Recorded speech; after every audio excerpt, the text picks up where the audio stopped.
तो कल तक हमारा ये सेक्शन कवर हो गया। कॉप 28 वी हैव कवर्ड, ठीक है।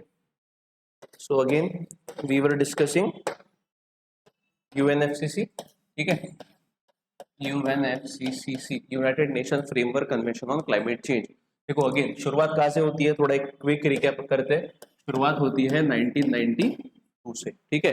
सो 1992 में क्या हुआ था, अर्थ समिट हुआ था, ठीक है। सो अर्थ समिट में 3 इंपॉर्टेंट डिसीजंस लिए गए थे। अर्थ समिट कहाँ पे हुआ था, रियो दी जेनेरियो, ठीक है।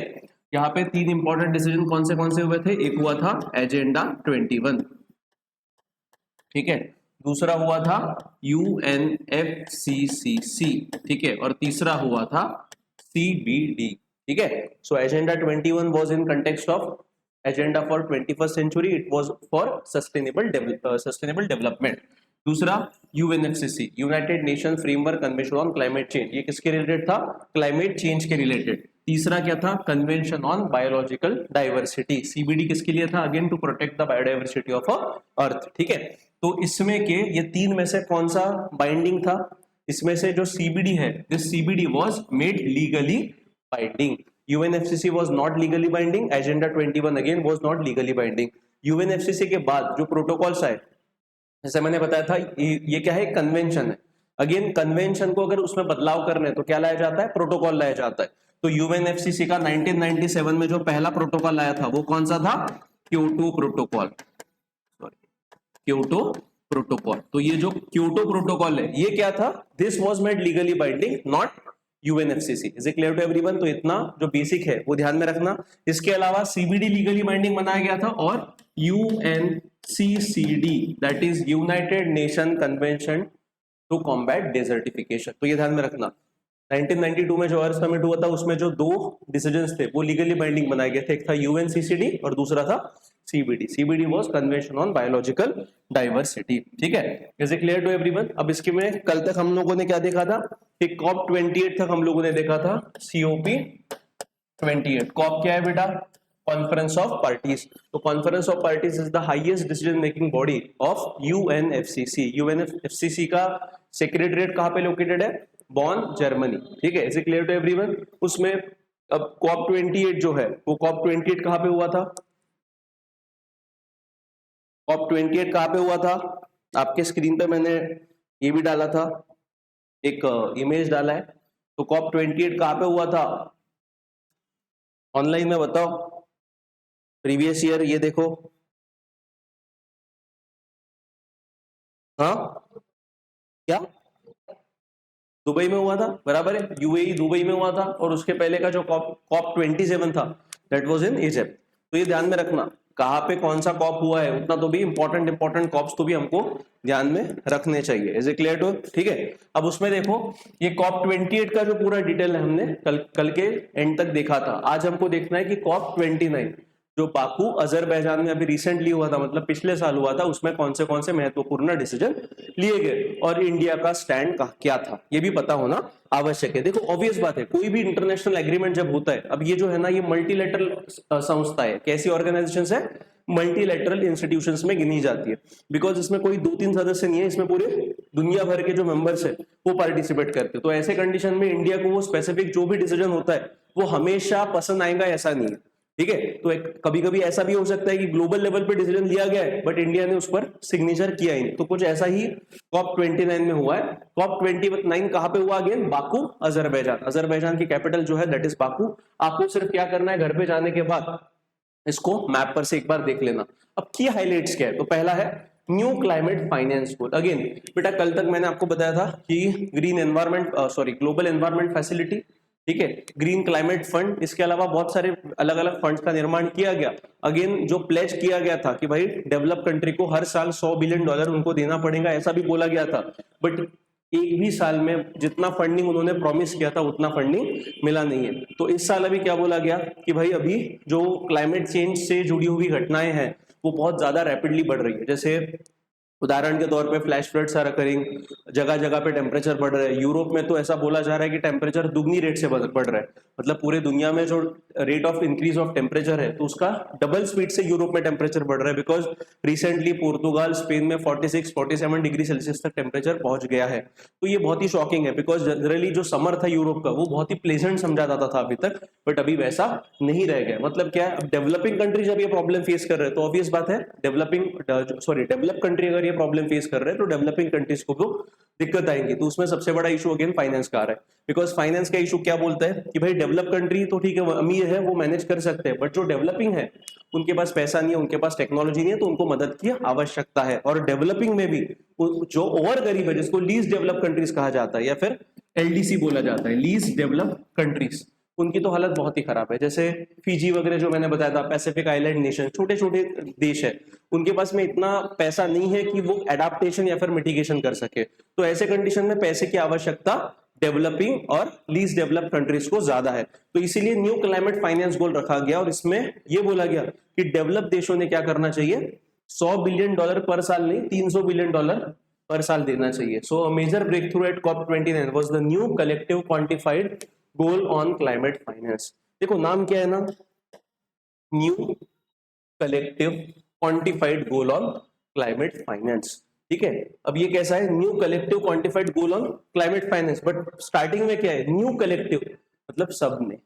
तो इसमें पहले जब डिस्कशन की शुरुआत हुई थी तो उसमें सिर्फ बोला गया था कि it was the responsibility of a developed country to contribute money to this fund, but जैसे डिस्कशन आगे गया उसमें बाद में बोला गया कि डेवलप कंट्री के साथ सबको करना पड़ेगा, ठीक है, जितना हो सके। It aims to triple climate finance for developing countries to USD $300 billion per year by 2035 from the previous goal of USD 100, with developed countries taking the lead.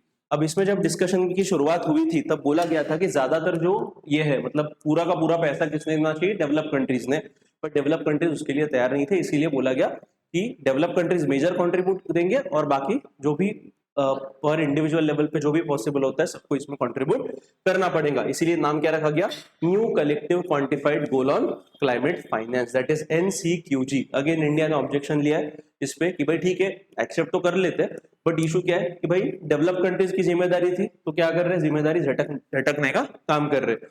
तो इंडिया ने यहाँ पे ऑब्जेक्शन रेज किया था कि भाई पूरी रिस्पॉन्सिबिलिटी डेवलप कंट्रीज की होनी चाहिए और डेवलप कंट्रीज ने ही पूरा फंड क्या करना चाहिए, देना चाहिए, बट वैसा हुआ नहीं।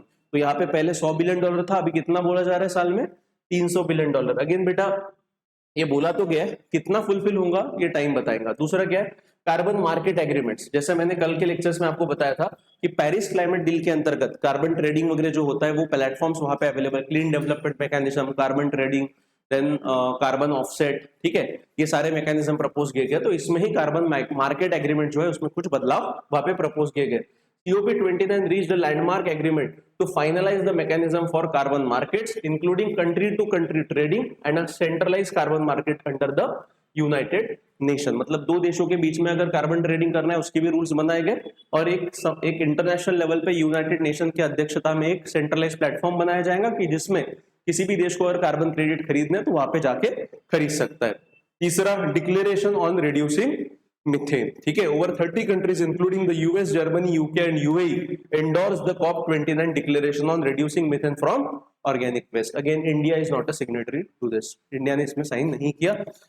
This builds on the global methane pledge. India is not a signatory to reduce global methane emission by 30% by 2030, addressing methane from agriculture, waste and fossil fuel. Again, India ने sign क्यों नहीं किया? Because आज भी हमारी बहुत सारी आबादी किस पे निर्भर है, ऑर्गेनिक वेस्ट जो होता है, जैसा लकड़ों पे खाना जलाना, चूल्हा जलाना, इस पे निर्भर करती है। तो उसके कारण ये इंडिया ने इस पर सिग्नेट साइन फिलहाल तो भी नहीं किया है, ठीक है। और क्या है, कौन सा, ग्लोबल मिथेन प्लेज, तो इंडिया ने साइन नहीं किया। इसमें इसके अंतर्गत क्या किया जाने वाला है, जो मिथेन का एमिशन है वो 30% रिड्यूस किया जाने वाला है by 2030। Is it clear to everyone? Again ये जो कॉप था, COP29, it was the final COP in which USA was there, because उसके बाद Donald Trump became the president और डोनाल्ड ट्रम्प जैसे आ गया उसने बोला कि पेरिस क्लाइमेट डील, ये UNFCCC वगैरह, इससे हम लोग बाहर निकल रहे हैं, ठीक है। मतलब इन्होंने जो भी प्लेज किया होगा वो सारा प्लेज अभी कचरे में गया है, ये कुछ भी काम का नहीं है। चौथा, अब इसमें जो COP29 जो हुआ इसमें बोला गया कि indigenous people and local communities का भी इन्वॉल्वमेंट मस्ट है to fight the climate change. COP29 reinforced the importance of indigenous people and local communities in addressing the climate change. तो इसीलिए COP29 adopted the Baku work plan and renewed the facilitative working group mandate under the local communities and indigenous people platform. मतलब easy language में क्या बोल सकते हैं कि भाई जो लोकल लोग हैं उनका इन्वॉल्वमेंट अभी बढ़ाया जाएगा और इसके लिए अलग अलग इनिशिएटिव्स इस COP29 के अंतर्गत लिए गए. देन पांचवा, gender and climate change. A decision was made to extend the Lima work programme on gender. जो लीमा में कॉन्फ्रेंस हुआ था, मतलब COP20 अपना पेरिस क्लाइमेट डील के पहले जो COP हुआ था वो लीमा पेरू में हुआ था. तो वहां पे ये Lima work programme on gender launch किया गया था. इसको एक्सटेंड किया गया 10 साल के लिए. Reaffirming gender equality in climate action and the need for new gender action plan to be adopted at COP30. कहाँ पे होने वाला है? बेलेम, ब्राजील. तो ब्राजील में एक शहर है जिसका नाम है बेलेम. वहां पे COP30 2025 में होगा, मतलब इस साल में अभी होगा. ठीक है, तो ये ध्यान में रखना. अभी तक COP29 बाकू अजरबैजान, COP30 कहाँ पे होने वाला है? बेलेम, ब्राजील. ठीक है, तो और उसके बाद पांचवा जो महत्वपूर्ण डिसीजन लिया गया, that is Baku Harmoniya climate initiative for farmers. ठीक है, so the COP29 presidency in partnership with FAO, Food and Agriculture Organization, launches the Baku Harmoniya climate initiative for farmers. मतलब फार्मर्स को भी क्लाइमेट चेंज या फिर climate change से fight करने के लिए कुछ मदद मिले, उसके लिए ये इनिशिएटिव स्पेसिफिकली लॉन्च किया गया. So these were the important decisions which were taken place at which were adopted in Baku, Azerbaijan, that is COP29. फिर अभी COP30 होगा, तो COP30 जब होगा तो उस पर वॉच रखना कि क्या क्या इंपॉर्टेंट डिसीजंस वहां पे लिए जाते हैं. तो सिर्फ लोकेशन कहाँ पे आता है, क्या आता है, ये एक बार देख लेना. मतलब कैसे भी आपको सवाल पूछा जा सकता है. ठीक है, is it clear to everyone? ठीक है, उसके बाद अब आते हैं UN रेड. कौन सा इनिशिएटिव? एक minute guys.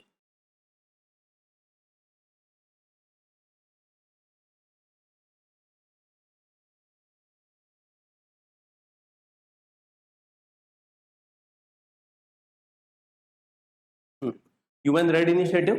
Again, UN Red Initiative was launched in 2008. 2008 का जो COP था उस COP को बोलते हैं COP30. ये COP हुआ था बाली, इंडोनेशिया में. कहाँ पे हुआ था? बाली, इंडोनेशिया में. Again Bali is a island which is comes under Indonesia. ये बाली किसके लिए फेमस है? और Indonesia is majorly a Muslim country. ठीक है, ये मुस्लिम कंट्री होने के बावजूद भी एक बांग्लादेश, इंडोनेशिया का एक आइलैंड है जिसका नाम है बाली. और ये बाली आइलैंड फेमस इसके लिए कि यहाँ की मेजोरिटी पॉपुलेशन इज हिंदू. ठीक है, मतलब मेजोरिटी मतलब more than 90% people who resides at this island are Hindu. तो एक इसके लिए तो घर पे जाना और देख लेना कि बाली आइलैंड कहाँ पे आता है, सुमात्रा कहाँ पे आता है, जावा कहाँ पे आता है. तो सुमात्रा, जावा, बाली, ये आइलैंड जो ग्रुप्स है ये किसके अंतर्गत आते हैं? इंडोनेशिया के अंतर्गत आते हैं. ठीक है, सो कौन सा इनिशिएटिव लॉन्च किया गया था COP13 में? UN REDD. ठीक है, सो रेड क्या है? So United Nation programme on reducing emission from deforestation and forest degradation. ठीक है, सो जो भी एमिशन किससे हो रहा है? फॉरेस्ट डिग्रेडेशन एंड डिफॉरेस्टेशन कारण हो रहा है, उसको कम किया जा सके. अगेन ये जो इनिशिएटिव है इसका हेडक्वार्टर कहाँ पे है? Geneva, Switzerland. ठीक है, it is a multilateral collaborative programme of, मतलब कौन सी 3 संस्थाएं मिलकर इसको चलाती है? तो एक है FAO, food and agriculture organisation of United Nation, UNDP and UNEP. Again बेटा ये FAO जो है, फूड एंड एग्रीकल्चर ऑर्गेनाइजेशन, इसका काम क्या है कि दुनिया में जहां पे भी न्यूट्रिशनल डेफिशिएंसी है या फिर हंगर है उससे कैसे फाइट किया जाए, उसके लिए FAO क्या करती है? काम करती है. Is it clear to everyone? Again FAO comes under United Nation, दूसरा है UNDP, United Nation development programme, और तीसरा है UNEP, that is United Nation environmental programme. It partners with developing countries to support them in establishing the technical capacities needed to implement RED+.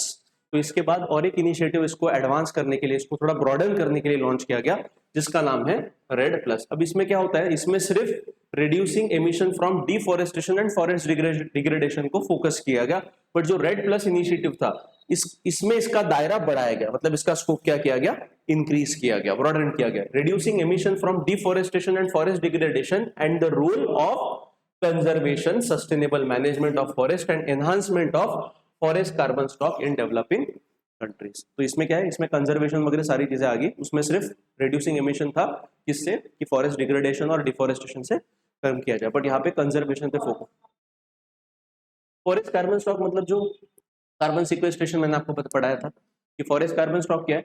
कि भाई जो भी पेड़ पौधे हैं वो एक्चुअली क्या करते हैं, वो अगर जिंदा रहेंगे तो they will absorb the carbon, so that is basically a forest carbon stocks. तो वही इन developing countries red plus goes beyond simply deforestation and forest degradation, मतलब जो रेड इनिशिएटिव था उसमें सिर्फ फॉरेस्ट डिग्रेडेशन और डिफॉरेस्टेशन पे फोकस किया गया था, इसमें conservation, sustainable management of forest and enhancement of forest carbon stocks in developing countries. It aims to incentivize developing countries to reduce emission from deforestation and forest degradation, conserve forest carbon stock, sustainably manage forest and enhance forest carbon stock.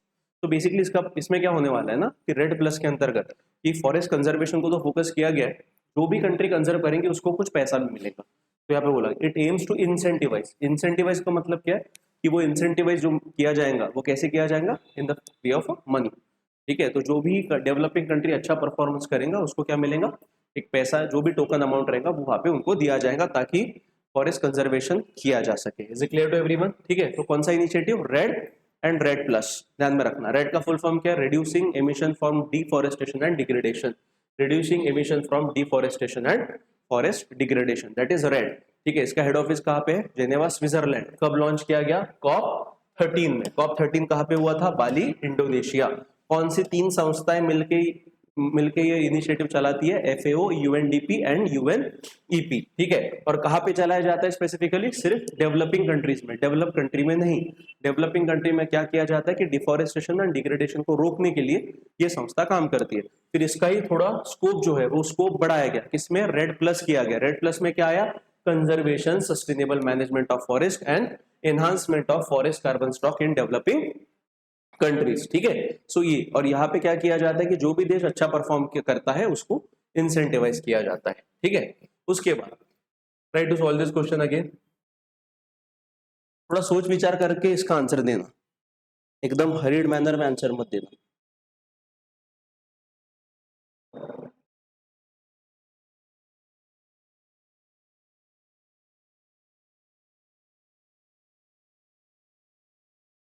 What is the answer?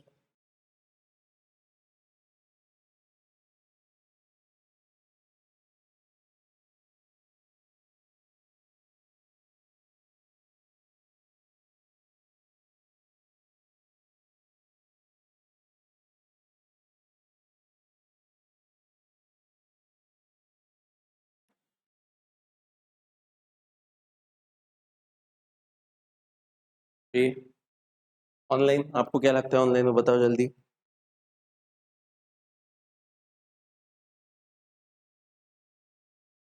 साक्षी, प्रेम, भूमि, गुनगुन बताओ।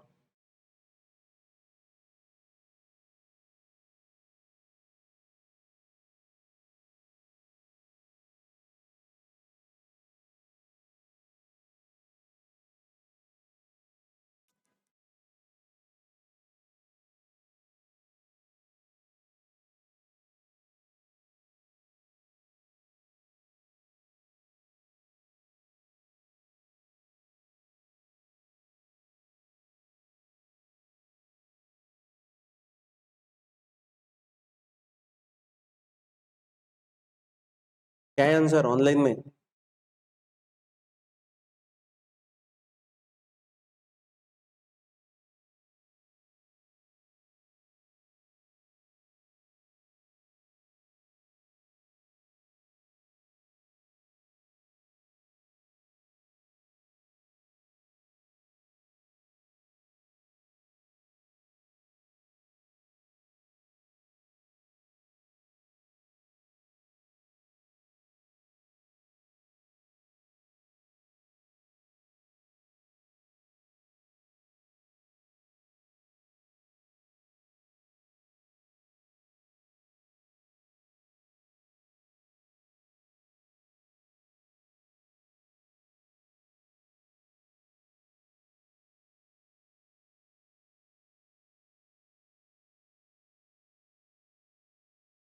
ठीक है, क्या answer?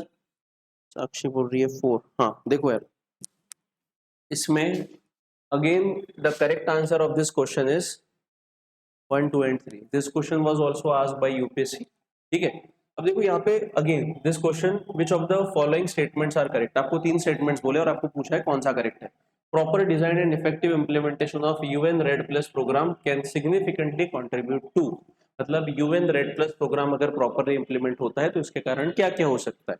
तो अभी देखो, पहली तो बात है, रेड का फुल फॉर्म क्या है, reducing emission from deforestation and degradation of forest. ठीक है, मतलब क्या है कि deforestation and degradation of forest को क्या करना है, कम करना है, और ताकि क्या हो सके, एमिशन जो है वो, एमिशन जो हो रहा है वो एब्जॉर्ब किया जा सके, कार्बन स्टॉक बढ़ाया जा सके। ठीक है, तो पहला तो होगा protection of biodiversity, common sense है कि फुल फॉर्म ही क्या बोल रहा है, reducing emission from deforestation and degradation. So deforestation and degradation किसका, फॉरेस्ट का, फॉरेस्ट को बचाना है, मतलब किसको बचाना है, बायोडाइवर्सिटी को बचाना है। दूसरा, resilience of forest ecosystem, yes, कि भाई जो फॉरेस्ट इकोसिस्टम है उसको पूरा कंप्लीटली, अगर जंगल को बचाने की बात हो रही है तो पूरा इकोसिस्टम को ही बचाने की बात हो रही है, दूसरा भी आ गया।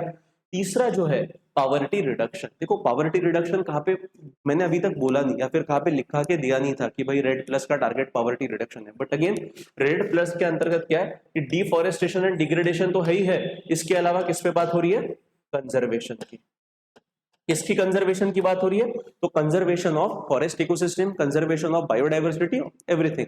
जब कंजर्वेशन होगा मतलब क्या होगा कि भाई पर्यावरण को बचाया जाएगा, पर्यावरण को बचाया जाएगा मतलब क्या होगा कि जो भी लाइवलीहुड है उसको प्रोटेक्ट किया जाएगा, लाइवलीहुड को प्रोटेक्ट किया जाएगा मतलब लोगों को रोजगार पैदा होंगे, तो उसके कारण क्या हो सकता है, पावर्टी रिडक्शन हो सकता है। Is it clear to everyone, समझ में आ रहा है। जैसे मान लो जो लोग जंगल पे निर्भर है, अगर जंगल को बचाया जाता है तो शायद से ऐसा होगा कि जो पेड़ पहले क्रॉप्स जो पेड़ पहले जो था, जो फ्रूट्स बहुत कम देता था, शायद से अगर उसको और प्रिजर्व किया जा सके तो उसका प्रोडक्शन और बढ़ेगा। और वैसे अगर जंगल को सस्टेन करते हैं तो क्या होगा कि और प्रोडक्शन और पेड़ वैसे लगेंगे तो लोगों को एक प्रकार से एम्प्लॉयमेंट अपॉर्चुनिटी जनरेट होगी। तो एक रॉ एग्जांपल हो गया। तो मतलब it may lead to the बोला गया, और आपको पूछा गया है, देखो proper design and effective implementation of UN REDD programme can significantly contribute to, ठीक है, किसको कंट्रीब्यूट कर सकता है, तो भाई पॉवर्टी रिडक्शन को कर सकता है। मतलब the correct answer of this statement is 4। Is it clear to everyone, मतलब कभी कभी बोला नहीं, वहां पे लिखा नहीं गया है रेड प्लस में, कहाँ पे नहीं बोला गया कि टारगेट पॉवर्टी रिडक्शन है, बट इनडायरेक्ट वे से हो सकता है। और यहाँ पे सवाल में भी वैसा पूछा गया था कि सिग्निफिकेंटली कंट्रीब्यूट टू किसको कर सकता है, तो पॉवर्टी रिडक्शन को कर सकता है। ठीक है, उसके बाद अभी आते हैं सीबीडी पे। किस पे आते हैं, CBD, that is convention on biological diversity, बराबर है।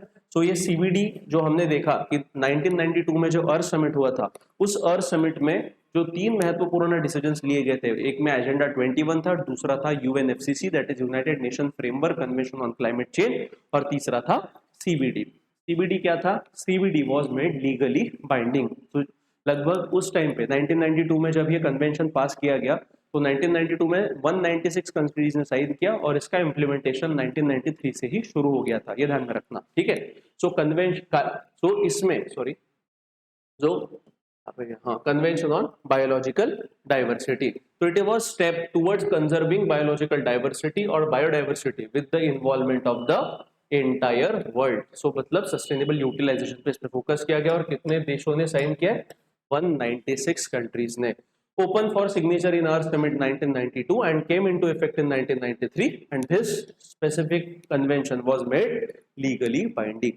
देखो एक चीज दिमाग में फिट कर लेना कि अर्थ समिट जो उसमें जो 2 ही चीजें थी वो लीगली बाइंडिंग थी, एक था सीबीडी और दूसरा था UNCCD that is United Nation convention to combat desertification. ठीक है, all UN member state except USA have ratified the treaty, मतलब 195 प्लस ईयू, टोटल मिला के कितने थे, 196 देशों ने इस पर साइन किया, यूएसए ने नहीं किया है। ये कन्वेंशन के 3 गोल है, मतलब कन्वेंशन ऑन बायोलॉजिकल डाइवर्सिटी के 3 महत्वपूर्ण गोल है। कौन सा है, पहला है conservation of biological diversity, that is biodiversity को कंजर्व किया जा सके, दूसरा है sustainable use of its component, और तीसरा है fair and equitable sharing of benefits arising from genetic resources. This third statement I have already discussed in earlier classes कि fair and equitable sharing benefits arising from a genetic resources, कि भाई जहाँ से भी वो स्पेसिफिक टेक्नोलॉजी स्पेसिफिक बोल सकते हैं कि प्लांट कुछ मिल रहा है और उसमें कुछ मेडिसिनल क्वालिटीज है, तो उसका फायदा लोकल कम्युनिटीज को भी हो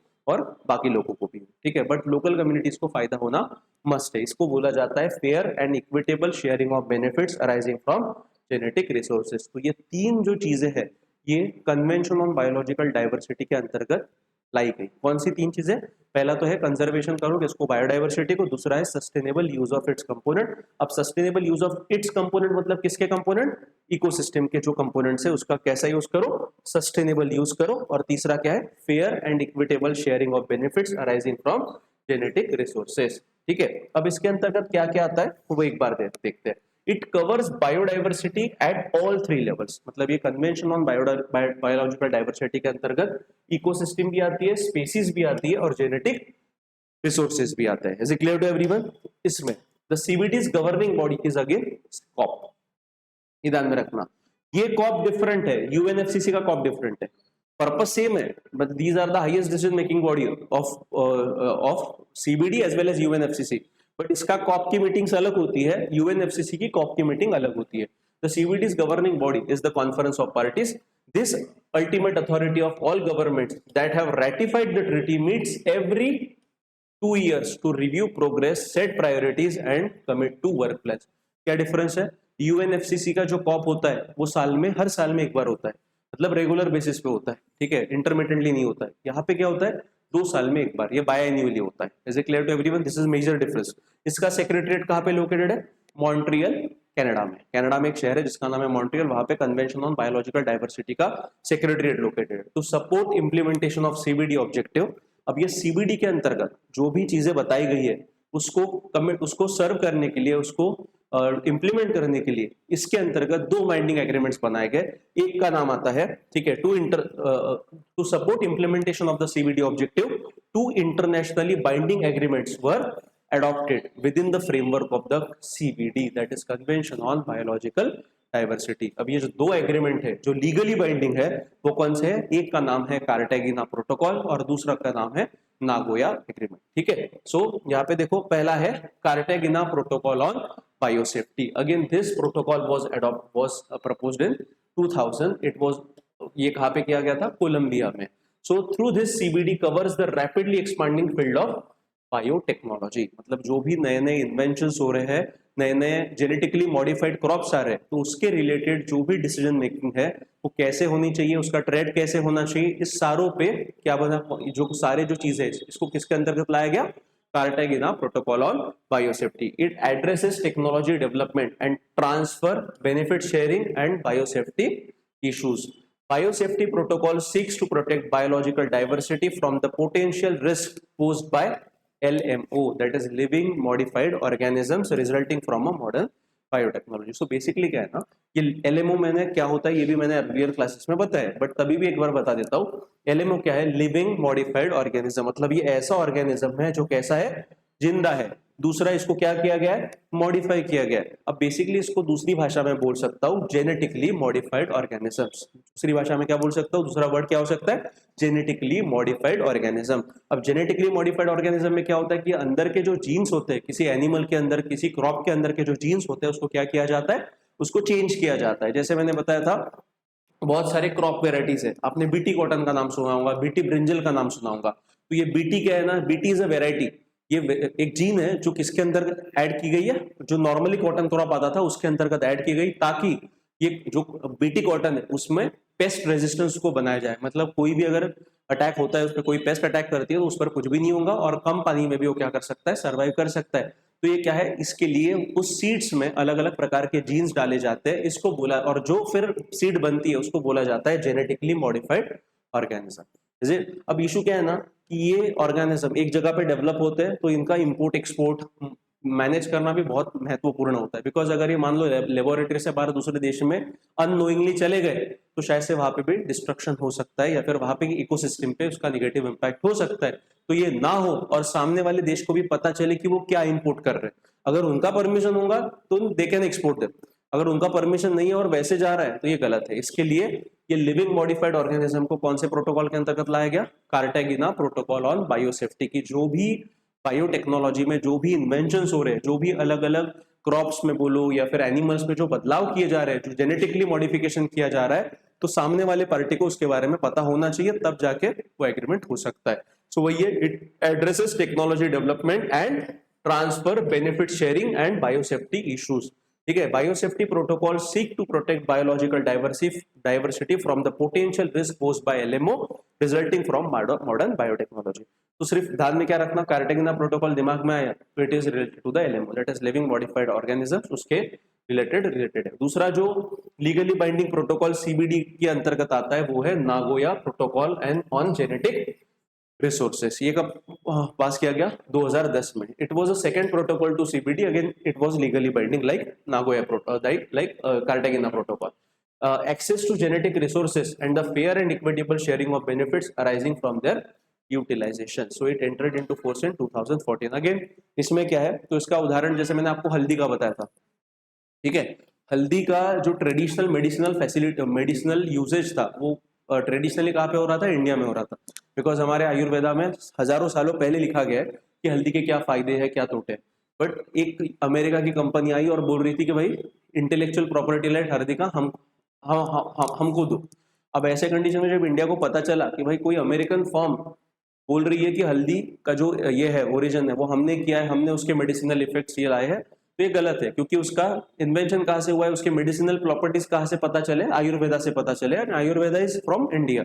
तो ऐसे कंडीशन में ये क्या बोलता है जो नागोया प्रोटोकॉल, कि भाई जैसा हल्दी हमारे से आ रहा है तो हमारे जो भी ट्रेडिशनल नॉलेज है हमारा ही, तो इसका जो फायदा है, मतलब जब कोई मल्टीनेशनल कंपनी इसको एक्सप्लॉइट करना चाहती है, फिर उससे कुछ मेडिसिन बनाना चाहती है, तो उसका जो भी कमाई होगा उसका इक्वल फायदा किसको मिलना चाहिए? लोकल कम्युनिटीज को मिलना आवश्यक है। इसको बोलते हैं access to genetic resources and fair and equitable sharing of benefits arising from their utilization. नहीं तो फिर क्या करते हैं बेचारे ये मल्टीनेशनल कंपनी वाले, इनके पास में पैसा बहुत रहता है, ये जाते गरीब जो आदिवासी लोग रहते हैं जिनके पास ट्रेडिशनल नॉलेज रहता है उनसे नॉलेज लेते हैं, उसका उनको फायदा कुछ नहीं होता और पूरी कमाई ये एमएनसीज पूरी उठाती है और उसका कुछ भी शेयर उसको नहीं दिया जाता है। तो ये ना हो, और गरीब जो जहां से वो नॉलेज आ रहा है, जैसे मान लो कोई गरीब देश है वहां से भी अगर वो स्पेसिफिक मेडिसिन का इन्वेंशन हो रहा है तो उसको भी क्या देना पड़ेगा?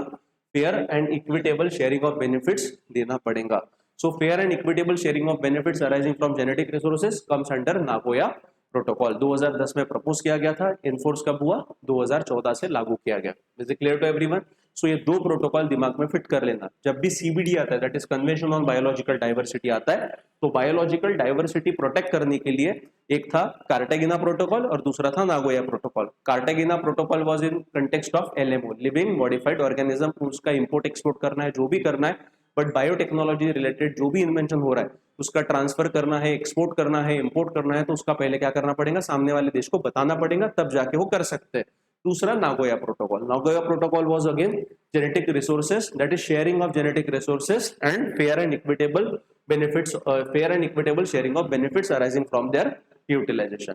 Is it clear to everyone? तो ये चीजें दिमाग में फिट कर लेना। उसके बाद एक कन्वेंशन है, international treaty on plant genetic resources for food and agriculture, so popularly known as international seed treaty. इसके भी बारे में ध्यान में रखना। It aims at guaranteeing food security through the conservation, exchange and sustainable use of the world's plant genetic resources for food and agriculture. Again it is in harmony with CBD. CBD के साथ ही है, similar होता है, उसके जो purpose है वो match होते हैं।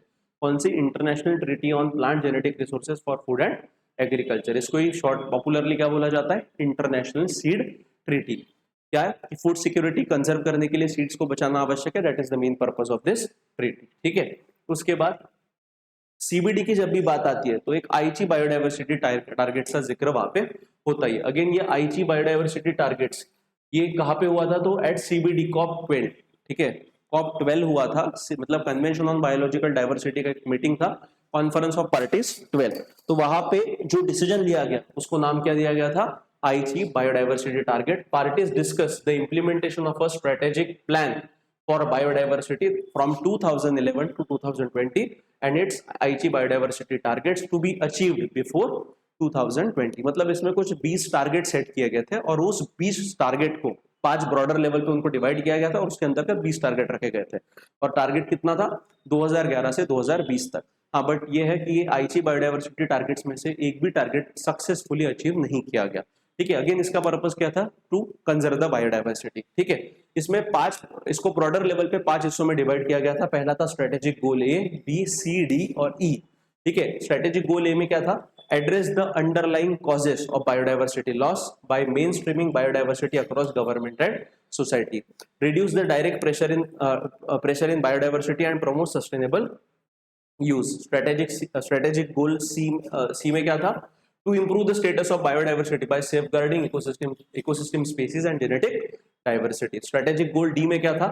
Enhance the benefit to all from biodiversity and ecosystem services. और strategic goal E last, enhance implementation through participatory planning, knowledge management and capacity building. देखो ये पार्टिसिपेटरी प्लानिंग का मतलब क्या होता है, किसी को पता है? What is the meaning of participatory planning? Participatory planning का मतलब होता है बेटा सारे लोगों ने साथ में मिलके, मतलब इसमें गवर्नमेंट भी इन्वॉल्व रहेंगी, लोकल गवर्नमेंट के तीनों हिस्से, central government, state government, local government, apart from that civil society will also be involve. Civil society के अलावा जो इंडिजिनस लोग हैं उनका भी इन्वॉल्वमेंट लिया जाएगा. मतलब समाज में रहने वाला हर एक व्यक्ति क्या करेगा? पार्टिसिपेट करेगा. और इसमें प्लानिंग के अंतर्गत, और उसके नॉलेज के आधार पर एक प्लान बनाया जाएगा और वो प्लान इंप्लीमेंट किया जाएगा. मतलब बेसिकली ये पार्टिसिपेटरी प्लानिंग को हम लोग हमारी भाषा में बोल सकते हैं बॉटम अप अप्रोच. बॉटम से नॉलेज लो और उसको इंप्लीमेंट करो. जैसे मान लो कोई जंगल में अगर हमको कुछ कंजर्वेशन ड्राइव चलानी है या फिर जंगल को बचाना है, तो हम लोग क्या करते हैं? अगर कोई बाहर का व्यक्ति जाएगा तो वो अपने हिसाब से वहां पे क्रॉप प्लांट करके आ जाएगा. बट कोई वहां पे सदियों से रहने वाला कोई आदिवासी है तो उसको पता है कि भाई यहाँ का लोकल क्रॉप वेराइटी क्या है, कौन सी वेराइटीज आती है, क्या आती है, ताकि उस जंगल को वहां की इकोसिस्टम के हिसाब से क्या किया जाए? कंजर्व किया जा सके. So that was participatory planning has been proposed under the biodiversity target. Again क्या सर हमको ये 5 टारगेट्स पूरे याद रखने की कुछ आवश्यकता नहीं है, बट ब्रॉडर लेवल पे पता होना चाहिए कि पर्पस क्या है. Again biodiversity conservation. सो ये एचई बायोडायवर्सिटी टारगेट्स किसके अंतर्गत आते हैं? अगेन सीबीडी के अंतर्गत, that is convention on biological diversity. ठीक है. उसके बाद और एक उसके बाद इसका कॉफ 14 हुआ था. कॉफ 14 कहाँ पे हुआ था? शर्म अल शेख. ठीक है. और वहां पे शर्म अल शेख डिक्लेरेशन अनाउंस किया गया था. तो एक ये शर्म अल शेख क्या है? एक शहर है इजिप्ट का. It is a city in Egypt, also called as the city of peace. और यहाँ पे सीबीडी का कॉफ 14 ऑर्गेनाइज किया गया था, एडॉप्टेड, और वहां पे डिक्लेरेशन साइन किया गया था. ठीक है. The declaration focuses on investing in biodiversity for people and the planet by integrating biodiversity in legislative and policy framework. कि भाई अगर बायोडायवर्सिटी को प्रोटेक्ट करना है तो हर एक देश के कानून के अंतर्गत, मतलब जो भी देश ने यहाँ पे सीबीडी पे साइन किया है, हर एक देश क्या करेगा? उसके लेजिस्लेटिव एंड पॉलिसी फ्रेमवर्क में इनको इन्वॉल्व करेगा for the protection of biodiversity. यहाँ पे new deal for nature announce किया गया. 2050 तक विजन फॉर बायोडायवर्सिटी करके इसको अनाउंस किया गया था. ठीक है. के बाद try to solve this question again. Simple question है, अगर आपने पढ़ाई किया तो answer दूंगे.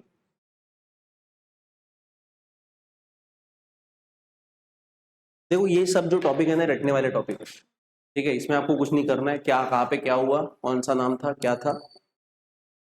Try to solve this question guys.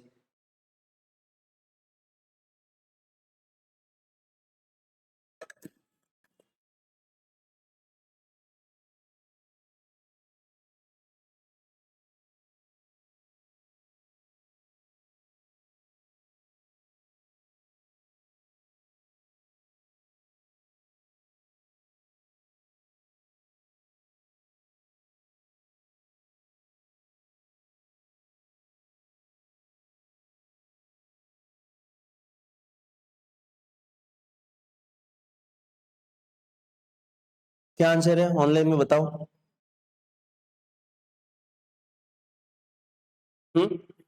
सी लगता है आपको? बाकी लोग रे, what is the answer? Again देखो सिंपल सी बात है. Consider the following pairs.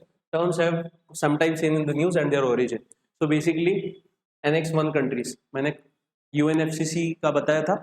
UNFCCC के अंतर्गत क्योटो प्रोटोकॉल हुआ था. क्योटो प्रोटोकॉल में the countries in the world has been divided into 2 groups. One is annex 1, non annex 1. Annex 1 में कौन से थे? Develop countries were added in annex 1 and non annex 1 में डेवलपिंग कंट्रीज ऐड किए गए थे. तो एनेक्स 1 कंट्रीज कार्टागेना प्रोटोकॉल. क्या अभी मैंने पढ़ाया? कार्टागेना प्रोटोकॉल किसके लिए है? हाँ, एलएमओ. ठीक है.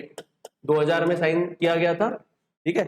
तो LMO living modified organism, that is on biosafety पर. ठीक है. बायोटेक्नोलॉजी, जो भी बायोटेक्नोलॉजी या फिर टेक्नोलॉजी में बायोलॉजिकल चीजों में जो टेक्नोलॉजिकल एडवांसमेंट हो रहा है उससे बचाने के लिए या फिर उसके निगेटिव इंपैक्ट से बचाने के लिए कार्टेगेना प्रोटोकॉल साइन किया गया था। एनेक्स 1 कंट्रीज का वहां पे कहाँ पे जिक्र नहीं था, मतलब फर्स्ट पेयर इज रॉन्ग। दूसरा CER सर्टिफाइड एमिशन रिडक्शन, बेटा ये भी हमने कहाँ पे देखा था, this certified emission reduction was also proposed under Kyoto protocol, ठीक है। Clean development mechanism Kyoto protocol था, सर्टिफाइड एमिशन रिडक्शन इसमें। नागोया प्रोटोकॉल में क्या था, अभी बताया, नागोया प्रोटोकॉल में क्या था, fair and equitable sharing of benefits arising from the utilisation of genetic resources.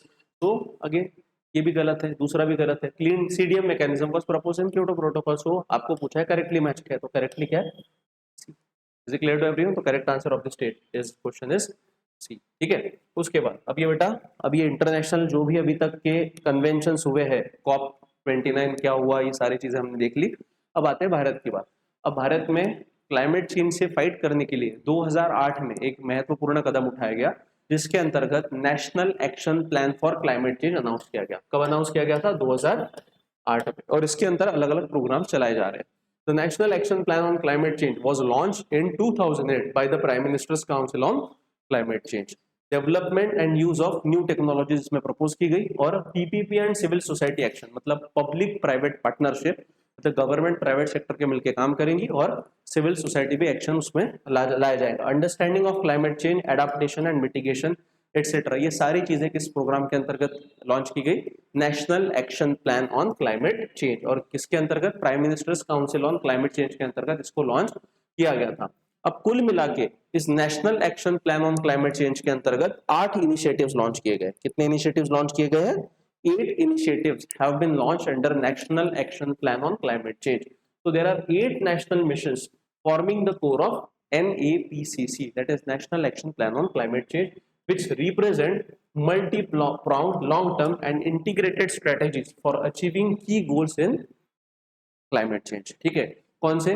तो पहला था नेशनल सोलर मिशन, 2010 में नेशनल सोलर मिशन लॉन्च किया गया था। उसके बाद national mission for enhance energy efficiency, दूसरा था national mission on sustainable habitat, national water mission, फिर national mission for sustaining the Himalayan ecosystem and national mission for a green India, national mission for a sustainable agriculture and national mission on strategic knowledge for climate change. ये 2017 में launch किया गया था। So these 8 missions combined were launched under NAPCC, National Action Plan on Climate Change, और इसकी शुरुआत कब हुई थी? 2008 में, ठीक है। 2008 से शुरुआत की गई और उसमें एक एक मिशन ऐड किया गया। तो ये ध्यान में रखना, this is in context of India's plan of action related to the climate change, कि देश के अंदर हम लोग क्या करें। जैसे उदाहरण के तौर पे अभी हर घर सोलर योजना जो है वो भी इसी का हिस्सा आता है, ठीक है। बिकॉज पर्पज क्या है कि देश के अंदर जो है क्या कि रिन्यूएबल एनर्जी से जो इलेक्ट्रिसिटी जनरेशन उसको बढ़ाना है। जैसे हमने देखा था COP28 में, COP28 में क्या बोला गया था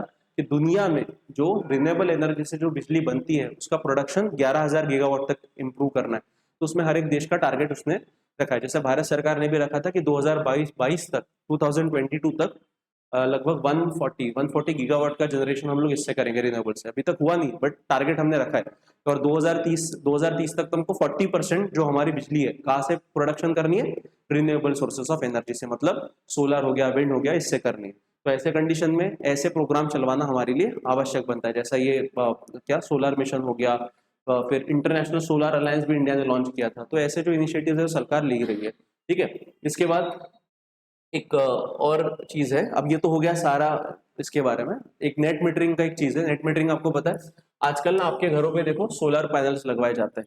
तो हर घर सोलर मिशन के अंतर्गत आपके घर पे जो बिजली जनरेट होती है, जैसे जो भी आपको बिजली लगती है वो आपके घर पे जनरेट होंगी। तो उसके लिए ना जो मीटर्स आपके घर पे लगवाए जाते हैं वो कौन सा मीटर रहता है? Net metre. ये नेट मीटरिंग का क्या होता है? इसमें नेट शब्द आया है। तो देखो बेटा, आपके घर पे जो भी सोलर पैनल लगवाने वाला आता है वो आपको बोलता है कि भाई मान लो जितना भी इलेक्ट्रिसिटी का जनरेशन होता है, अगर उतना पूरा का पूरा आपको लग रहा है तो ठीक है, बट उसमें से क्या होगा, हर टाइम आपको पूरा जनरेशन, जितना भी जनरेशन हमारे वो पैनल्स करेंगे उतना रिक्वायरमेंट नहीं लगेगा। तो कभी कभी ऐसा होगा कि इलेक्ट्रिसिटी बच जाएंगे। तो उस केस में क्या होगा ना कि जो भी एक्सेस की इलेक्ट्रिसिटी हमारे घर पे प्रोड्यूस की गई है वो एक्सेस की इलेक्ट्रिसिटी ग्रिड को भेजी जाएंगे।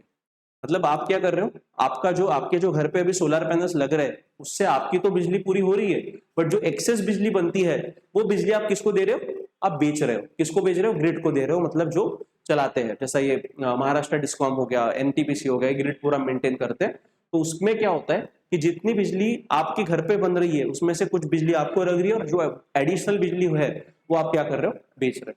तो उसका कैलकुलेशन कौन करेगा, ये नेट मीटर करेगा कि कितनी बिजली जनरेट हुई है, उसमें से कितनी बिजली आपने यूटिलाइज की और कितना आपने क्या किया, ग्रिड को सप्लाई किया।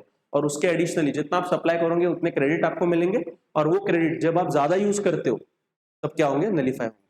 ठीक है, पैसे वापस नहीं मिलेंगे, वो क्रेडिट मिलेंगे और क्रेडिट आपके नलीफाई हो जाएंगे। जैसे उदाहरण के तौर पे विंटर में, अब विंटर में सूरज रहता है बट विंटर में कंजम्पशन बहुत कम रहता है, बिकॉज एसी फैन वगैरह सब बंद रहते हैं और क्या रहता है, सिर्फ लाइट्स रहते हैं और उसमें भी कंजम्पशन बहुत कम होता है। तो ऐसे कंडीशन में जो भी एक्सेस इलेक्ट्रिसिटी आपके पैनल जनरेट करेंगे वो किसको भेजे जाएंगे, ग्रिड को भेजे जाएंगे, और जितना यूनिट आप भेजोगे उतना आपको क्या मिलेगा, क्रेडिट मिलेगा, मतलब एक प्रकार का पैसा रहेगा। और वो पैसा आप कब यूटिलाइज कर सकते हो, मान लो समर में आपका जो कैपेसिटी है उससे भी ज्यादा आपने प्रोडक्ट क्या किया, कंजम्पशन कर दिया, तो आपको बिल ना आते हुए वो क्रेडिट उसमें एडजस्ट किया जाएगा और आपको जीरो बिल आएगा। ठीक है, net metering is a mechanism that allows domestic और commercial users to generate their own electricity using solar panels or photovoltaic system to export their surplus energy back to the grid.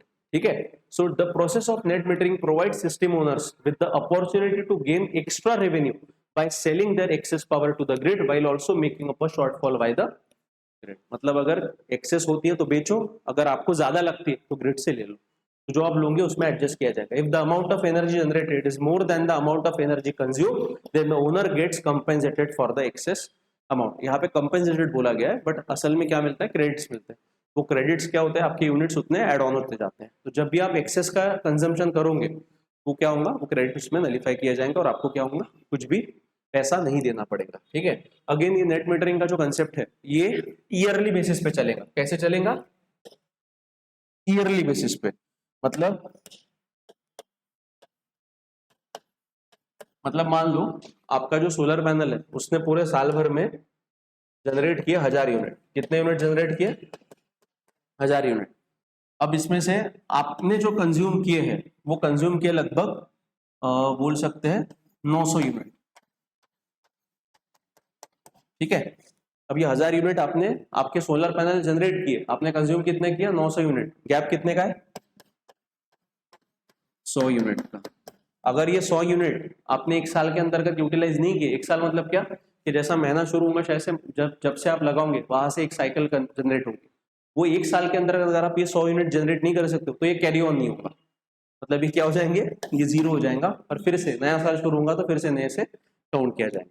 तो इस प्रकार से पूरा mechanism चलता है।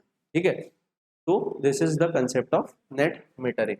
इसके बाद bureau of energy efficiency, BEE. ठीक है, अब ये बीई क्या रहता है ना, जो भी अप्लायंस आप खरीदते हो, कल ही मैंने बताया एनर्जी एफिशिएंसी, तो वो स्पेसिफिक क्या है, वो कम से कम एनर्जी उसने यूटिलाइज करनी चाहिए, दैट इज द पर्पस। तो वो जो स्टार रेटिंग होता है ना, 3 स्टार 4 स्टार 5 स्टार, ये कौन देता है, ब्यूरो ऑफ एनर्जी एफिशिएंसी देता है। It is a statutory agency under the ministry of power. It was created in March 2002 under the provision of energy conservation act 2001। और ये इसको टारगेट क्या दिया गया, to develop programs that will increase the conservation and efficient use of energy. It's mandatory for certain appliances in India to have a BEE rating, that is Bureau of Energy Efficiency. आजकल तो जो bulb भी आप खरीदते हो ना उसमें भी BE का रेटिंग रहता है, जो स्टार रेटिंग रहता है ना, कितना कंज्यूम करेगा, क्या करेगा, हर प्रोडक्ट पे आ रहा है। तो ये मैंडेटरी कर दिया अभी सरकार ने, ताकि कस्टमर को समझे, खरीदने से पहले वो देख सके कि भाई ये कितना एनर्जी यूटिलाइजेशन कर रहा है, कितना कम कर रहा है, कितना ज्यादा कर रहा है, क्योंकि इसके हिसाब से क्या कर सकते हैं हम लोग, हमारी चॉइस डिसाइड कर सकते हैं। Is it clear to everyone? So ये हो गया। So guys this is all for today's lecture. अभी हमारा ऑलमोस्ट एनवायरमेंट 99% खत्म हो चुका है। इसमें सिर्फ एक चीज ध्यान में रखना, एक लाइफ इनिशिएटिव नाम का इनिशिएटिव इंडिया ने लॉन्च किया है। कौन सा initiative? LIFE, lifestyle for earth करके इसका कुछ तो भी फुल फॉर्म है। तो ये life initiative is also in चर्चा, एक बार इसके बारे में भी पढ़ लेना। ठीक है, बाकी जो भी अपडेट्स होते हैं एनवायरमेंट के रिलेटेड, बहुत सारी छोटी छोटी ऑर्गेनाइजेशंस है, जैसे आपकी किताबों में दी गई होंगी, एक बार पढ़ लेना। ठीक है, तो मतलब जैसे मैंने आज का जो एक इन्फोग्राफिक आपके ग्रुप पे डाला है, तो उसमें कौन से कॉन्फ्रेंस ऑफ पार्टीज में क्या हुआ वो इंपॉर्टेंट बताया, उसके भी बारे में थोड़ा पढ़ लेना कि क्या है क्या नहीं करके। तो ओवरऑल जो है ना, आप देखो वो चीजें जो है ना वो रटने वाली, उसमें ज्यादा बताने लायक कुछ नहीं है, और इसमें ज्यादा डिटेल में मत जाना कि नहीं भाई उसमें जैसा एच बायोडाइवर्सिटी टारगेट्स है तो भाई क्या क्या टारगेट रखे गए, वो पूरा डिटेल में पढ़ते मत बैठना, उतना नहीं पूछा जाता है आपको, ना आपको लिखना है उतना, सिर्फ आपको पता होना चाहिए कि भाई एच बायोडाइवर्सिटी टारगेट्स है, इसके अंतर्गत आता है, सीबीडी के अंतर्गत आता है, कहाँ पे लिया गया, कॉप 12 में लिया गया, किसका कॉप, सीबीडी का कॉप, ये ध्यान में रखना, मतलब जो बेसिक डिफरेंशिएशन है ना उतना भी आपको मालूम रहा तो भी मोर देन सफिशिएंट है। आपको एकदम डिटेल में जाके वो कंसेप्ट क्या है, फिर सर उसमें कैसा डिसीजन लिया गया, फिर कैसे मैकेनिज्म काम करेगा, you don't have to worry about that, because इतने डिटेल में सवाल नहीं पूछे जाते, जितना पढ़ाया है ऊपर से उतना ध्यान में रखो, और बाकी के कोई अगर ऑर्गेनाइजेशन का बचता है तो मैं नोट जो दूंगा उसमें कवर कर लूंगा,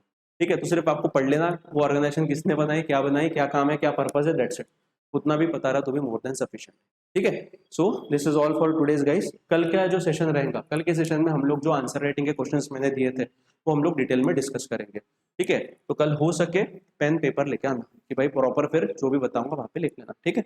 is it clear to everyone? किसी को डाउट है आज के लेक्चर में? डाउट नहीं है तो you may leave the meeting guys, thank you very much.